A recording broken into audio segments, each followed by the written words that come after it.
श्रीमद्रामायणे आदिकाव्ये किष्किन्धाकाण्डे 53 सर्गः। ततस्ते ददृशुर्घोरम् सागरं वरुणालयम् अपारमभिगर्जन्तं घोरैरूर्मिभिराकुलम्। मयस्य मायाविहितं गिरिदुर्गं विचिन्वतां तेषां मासो व्यतिक्रान्तः यो राज्ञा समयः कृतः। विन्ध्यस्य तु गिरेः पादे सम्प्रपुष्पितपादपे उपविश्य महात्मानः चिन्तामापेदिरे तदा। ततः पुष्पातिभाराग्रान् लताशतसमावृतान् द्रुमान् वासन्तिकान् दृष्ट्वा बभूवुः भयशङ्किताः। ते वसन्तमनुप्राप्तम् प्रतिवेद्य परस्परं नष्टसन्देशकालार्थाः निपेतुर्धरणीतले।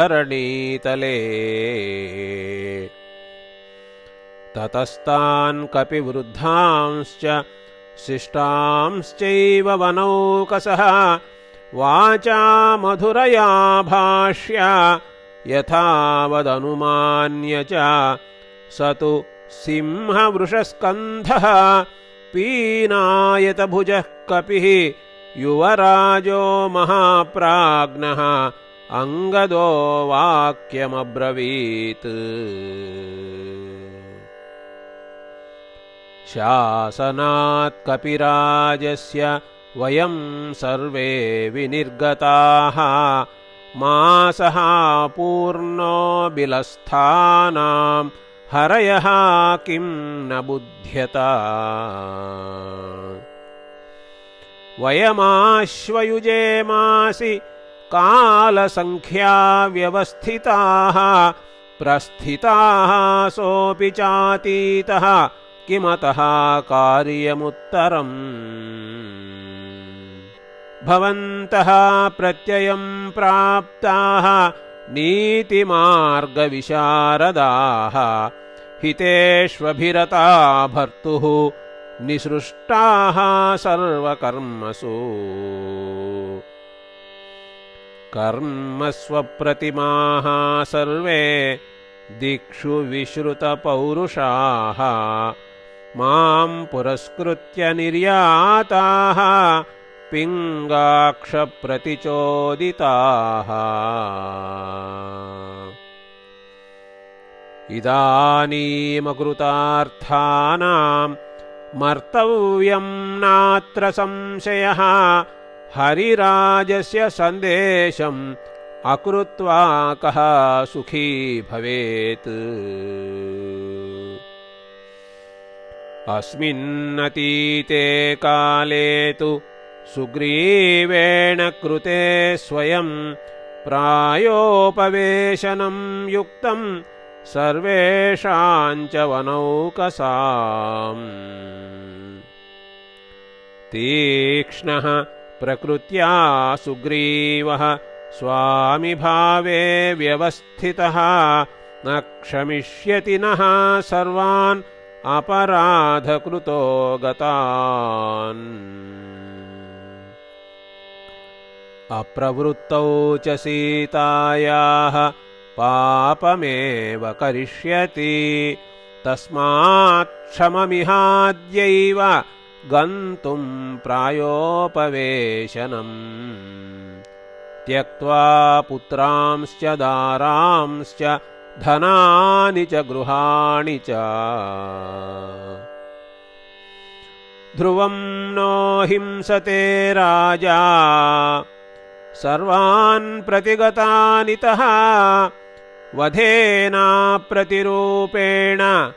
श्रेयान्मृत्युरिहैव नः। न चाहं यौवराज्येन सुग्रीवेणाभिषेचितः नरेन्द्रेणाभिषिक्तोऽस्मि रामेणाक्लिष्टकर्मणा स पूर्वं बद्धवैरो मां राजा दृष्ट्वा व्यतिक्रमं घातयिष्यति दण्डेन तीक्ष्णेन कृतनिश्चयः किं मे सुहृद्भिर्व्यसनम् पश्यद्भिः जीवितान्तरे इहैव प्रायमाशिष्ये पुण्ये सागररोधसी एतच्छ्रुत्वा कुमारेण युवराजेन भाषितम् सर्वे ते वानरश्रेष्ठाः करुणं वाक्यमब्रुवन् तीक्ष्णः प्रकृत्या सुग्रीवः प्रियारक्तश्च राघवः समीक्ष्याकृतकार्यांस्तु तस्मिंश्च समये गते अदुष्टायाञ्च वैदेह्यां दृष्ट्वा चैव समागतान् राघवप्रियकामाय घातयिष्यत्य संशयम् न क्षमं चापराधानां गमनं स्वामि पार्श्वतः प्रधानभूताश्च वयं सुग्रीवस्य समागताः इहैव सीतामन्विष्य प्रवृत्तिमुपलभ्य वा नो चेद्गच्छाम तं वीरं गमिष्यामो यमक्षयम् प्लवङ्गमानान्तु भयार्दितानां श्रुत्वा वचस्तार इदं बभाषे अलं विषादेन बिलं प्रविश्य वसाम सर्वे यदि रोचते वः इदं हि मायाविहितं सुदुर्गमं प्रभूतपुष्पोदकभोज्यपेयम् इहास्ति नो नैव भयं पुरन्दरात् न राघवाद्वानरराजतोऽपि वा